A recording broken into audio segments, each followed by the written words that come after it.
Hey, what is up, guys? So, we decided to enter locals with absolute garbage again. I know this deck is like old as Greg.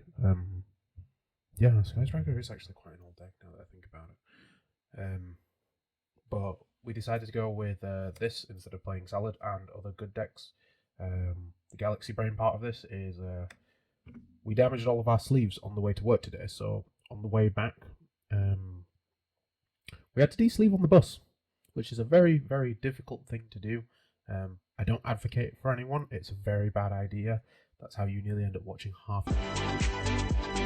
We're a gaming cafe. We offer a safe and free-to-use space for anyone to come and geek out. When I was younger growing up, there was nowhere you could go and be a geek. You were frowned upon being a geek. You hide the fact you were a geek. And now I think being a geek is something you should be proud of. And there should be a place where you can come and say, hey, I'm a geek. We've only been open 6 months, but we've made quite an impact on people. We have people who come in who wouldn't have dared speak to anyone, and now they're coming in and they are thriving in our certain groups, winning competitions, making friends, and just all right, coming out of their shells. We are going to be building a sensory room for if you've got sensory issues like autism or anything, you can come in and bring your little ones. Halifax takes everything in its stride. Progressive, change come along, we go with it. Something stops you, we move past it. Your cars go flying down the bus, especially since these are like nice rooty ashes and other stuff that were in here. Yeah, don't ever do that. But we went to locals with this, and we went 3-1 while going undefeated because our only true loss was to public transport.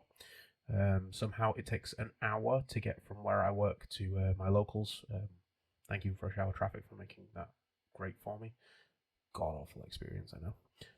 And then we decided to play this at locals. It did better than I thought it would.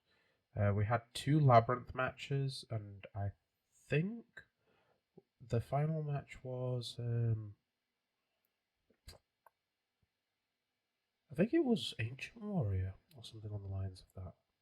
Can't remember off the top of my head, but the 2 Labyrinth matchups were the ones that I do remember. One of them was against Elliot. Game 1, we came to realize that this deck has a really bad matchup against Silver Castle, a card that says it can't be targeted and destroyed by card effects. It's kind of hard to out that.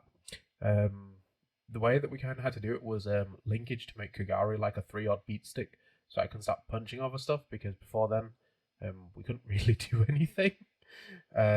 Game 2, we opened evenly, and just evenly he flipped up Judgment. I activated Engage, he activates Judgment. Goes back to my turn, he activates Transactional Rollback to pay half his life points again. I then proceed to normal Ray, make Hayate, and attack directly for game. So apparently, opponent plays too many life points there, just one normal summon can make you win. The other Labyrinth player that I had, I got eradicated against him. It was quite funny because he eradicated, and all he had left was an anti-spell fragrance, dogmatic punishment, or something else, and I had an Azalea on board with a Ray Engrave. So I just normaled the Rose and went Alpha's attack with both. He doesn't activate punishment because the Ray just comes back then. Goes back to his turn, sets another card, passes to me. And we just end up killing him with just 2 1500 attack point beaters. As for the other match, I don't particularly remember too much about it. Might have been a little bit forgettable on my part, but that's more because I don't actually know what the deck does.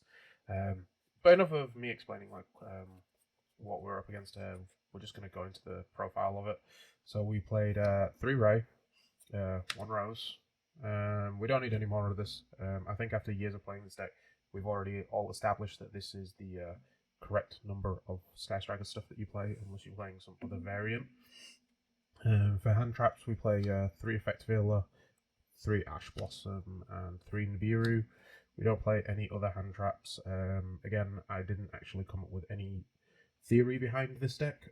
We just decided we will build this on our lunch break at work and hope for the best.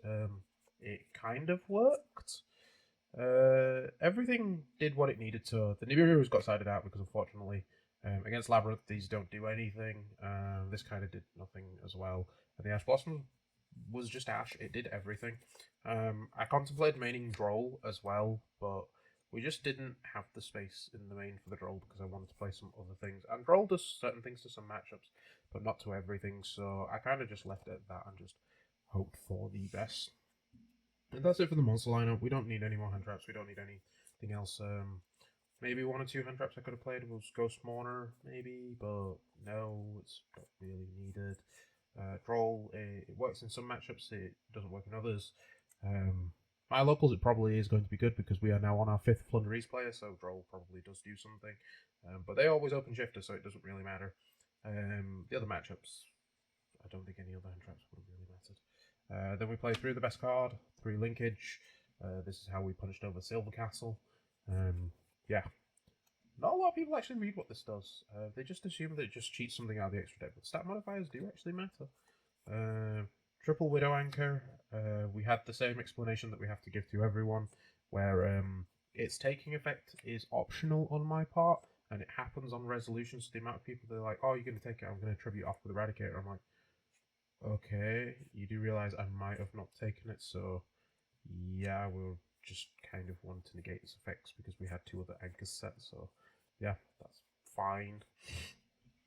2 engage. One day this will be back at 3. Hopefully that will be next band list. We always draw the engage. Engage is great, and since most people at my locals have moved on to Droll being in the side deck, I don't have to worry about a lot of it. As well as there have been times where I haven't searched the engage with Shizuku in the end phase because I don't want to be Ash. I'd rather just have the card that I need. So in some circumstances, I just search the afterburners, or I search the Widow Anchor, and then I have that for the follow-up for the next turn because if the engage gets negated and I don't have something on board, then I just lose really badly. So searching engage isn't always the correct answer. Then we play the double afterburners. Some people have suggested for me to play this at 1. 2 is the correct number because you don't want to waste your Kagari adding this back from the grave. You sometimes just want the second one. And also the amount of times that it's spot removal for back row as well. I did contemplate sounding Jamming Waves, but Jamming Waves is a okay-ish card. I might do it now that Labyrinth has been played more at locals, but Afterburners is fine. It sucks that Silver Castle can't be popped from it, but oh well. Double multi-roll. You don't need any more than 2 multi-roll. It does what it needs to. One of the matchups against Labyrinth, I played the multi-roll and then activated effect to make it so that my opponent can't respond to stuff. You completely forgot that that's actually an effect on here, and then you just scoot from there because I went, you can't respond to any of my spells, and a lot of my stuff are quick play stuff.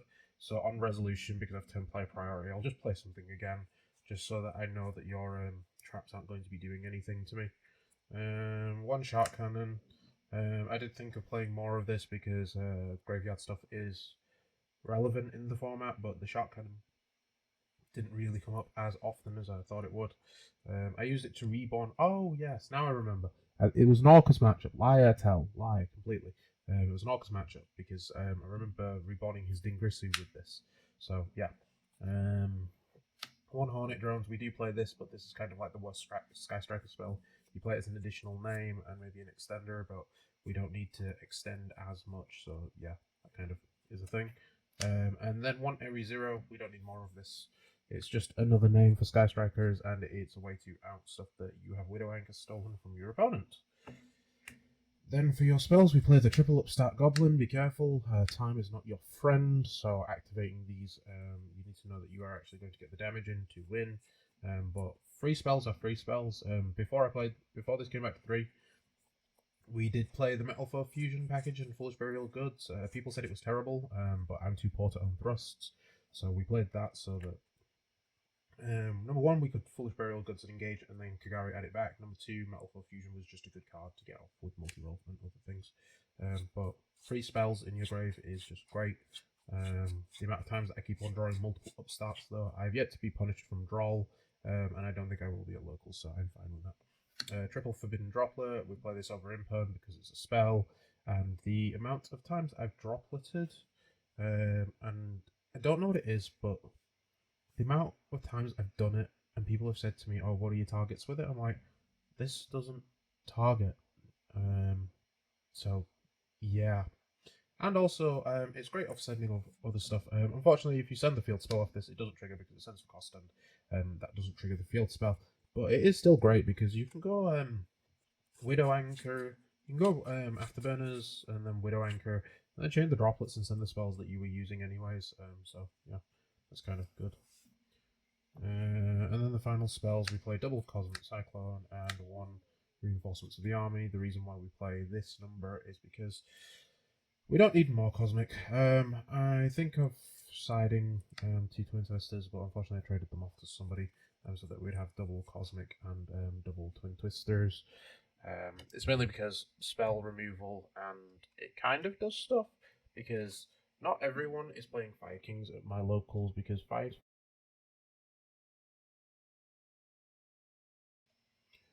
is just not a deck that's represented. There's two people that play Fire, and one of them has moved on to playing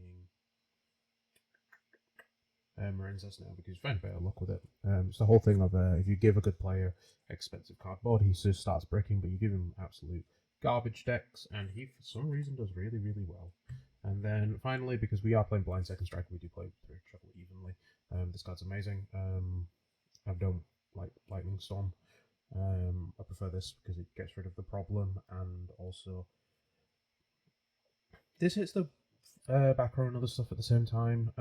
Yes, it does kind of clash with the multi-roll because multi-rolls face up on your field, except if your opponent's smart, they out the multi-roll. Because if it stays on the field for too long, you just start getting your resources back and they just lose.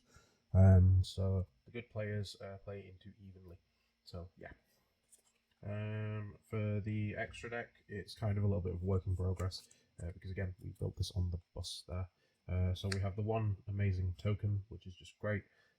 One Azalea because this card's actually quite good. It's making me no longer want to play Nightmares in the deck because it just does the same thing as Nightmares for me. And for those of you that don't actually know what Azalea does, it's a generic Link 2 that requires 2 and or light and dark monsters. Standard Sky Striker thing where you can only summon one of it per turn, and if it's special summon, you can target one card on the field, destroy it, and if you have 3 or less spells in the graveyard, this card gets sent to the graveyard. Once per turn at the start of damage step, if this card battles a monster, you can banish one spell in the graveyard to destroy one monster on the field. We've never used the banish effect, to be honest. That's actually the first time I've read that bit of it.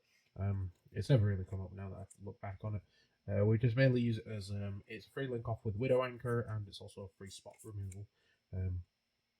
Easy ways to deal with anti-spell and things like that. Triple Kagari, because it's Kagari, it adds back from the grave. It makes your monsters bigger. It does kind of matter, does making things bigger and smaller, because the amount of times that people just keep forgetting that Kagari and Shizuku actually have stat modifier effects, and they'll ram into it and they just die. It's a great thing about locals. The standard thing that Yu-Gi-Oh players don't read, and they just lose from it. Triple Shizuku, such as in the end phase, we do play a bunch of one-offs, so you'll always have like something to search for it. I kind of thought at one point to play Hercules base because there have been times where I have run out of these. But I think that's just because I'm a bad Sky Striker player, not because the deck's actually bad in any way. Then to round off the Sky Strikers, we play 2 Hayate and 1 Kaina. I'm putting this back to 3. We tried this at 2, thinking, oh yeah, we'll play other links that actually do stuff, but no, this has to be played at 3 because I could have ended so many of my games a lot sooner by just like Hayate attack directly and then win from there. There was one game where I kind of wished that I had it, so that I wouldn't actually lose instantly. Kaina, I haven't used this effect to win in time, but it's an option. Also, stopping stuff from attacking does kind of matter because sometimes you just know that you're not going to be drawing into good stuff, especially if you've been eradicated. I got eradicated with Labyrinth, and the kind of saved me a little bit because it prevented me from dying from that turn. And then we play the one Zeke. This is the other one to Azalea. This is what you link off your opponent's stuff, and it's kind of good. We don't use it all the time. It's just good. This was the card that we regret taking out the third Hayate for. We were thinking, oh yeah, we'll go back to the days of when Salad was a thing, and we summoned this, and we made Unicorn and a bunch of other stuff. This is garbage in this deck because you have other better Sky Striker stuff. The one Unicorn, because Unicorn is just amazing. Doesn't really need an explanation. Wandering Grissu, we thought this was a good idea. We never summoned this. This card is garbage. For those of you who've not seen this because you didn't play back in the days with Sky Striker, it requires 2 Link Monsters to make it, so usually you can go Heater, steal one of their Link Monsters to make it. And then it's a non-targeting send. It sends 1 card from your field to the graveyard, 1 card your opponent controls. It's god-awful. Don't play it. We will play Access Code, except I'm too poor, and for some reason, even though I haven't had a full-time job for over 6 years, we still don't play Access Code. And then we play the 1 Typhon. Get to summon this, but you have to play it because there are matchups where making the Typhon and then just start going Sky Striker stuff to just get rid of stuff is just funny. I have on one occasion, this one I played previously, where I made the Typhon in defense in the extra monster zone, and then just went after Burner's Widow Anchor and a bunch of other stuff and killed my opponent off it because it's just great. Your deck doesn't shut down to when you say you can't special summon from the rest of the turn because you just play with your opponent's cardboard. That's the great thing of if you can't own it, you just play your opponent's. Then for the side deck, we play triple Old Man because Old Man is good. There's no real explanation. If I'm forced to go first, I just play this. The hard thing is, though, is because you blind going second, you're not sure if your opponent will ever make you go first or second because certain lists they just want to go first. Even though making you go first kind of makes it worse. Summon limit. I can't find my third. I'd play a third, but can't find it, so it sucks. We would play Tikaboo and other things, but unfortunately the banned list kind of hurt our soul. So we just have to play this, which is just great because you don't only really do 2 summons during your opponent's turn anyways. Triple Spellbound. This is just for flow. I'm not even going to lie. It's just for flow. It could be played for other decks, like Centurion, because Centurion isn't my local, so when they do the Centurion just stuff during your turn, you can just chain this and then they can't fusion summon, and then you can play normally. So it's that plus like droplets make it good, but beyond that, it doesn't really matter. The additional Shark Cannon, I did think it would come up. It doesn't really come up. Probably going to take it out for something else. Don't know yet what I'd take it out for, but it's just not needed. There hasn't been any matchups where the second has mattered. Triple Droll, we take out 1 set of hand traps for another set of hand traps. Triple DD Crow, because again, we take out 1 set of hand traps for another set of hand traps. The idea was the same with the Crows and the Shark Cannon, where if I go up against Salad, which is something at my locals, we can just side these in and then win from there. But it never really mattered, so yeah. I will probably be playing this at locals again because it is a fun deck. We have come off heroes a bit because the hero goal has been achieved. We won a nice little box from the heroes thing. Unfortunately, loving as my locals are, I had to win 2 back-to-back events to be able to have one of these because apparently I have to work harder for my prizing. But yeah, beyond that, it's fine. I do think Sky Striker is one of those fun decks that is very difficult to play, so not everyone should play it because I have built it for a few of my friends before. They didn't like it because it doesn't actually have a win condition. Fair enough, there is an OTK that exists because of linkage. But that very rarely comes up. Your opponent literally has to have nothing on the field for that to work, so you very rarely do it. You tend to play the long game and try and win within about 3 or 4 turns, but beyond that, yeah. But anyways, guys, thanks as always. Hopefully I won't lose to public transport again, and I'll be doing probably another deck profile of this on Wednesday when I come first. I'll be signing out. Peace.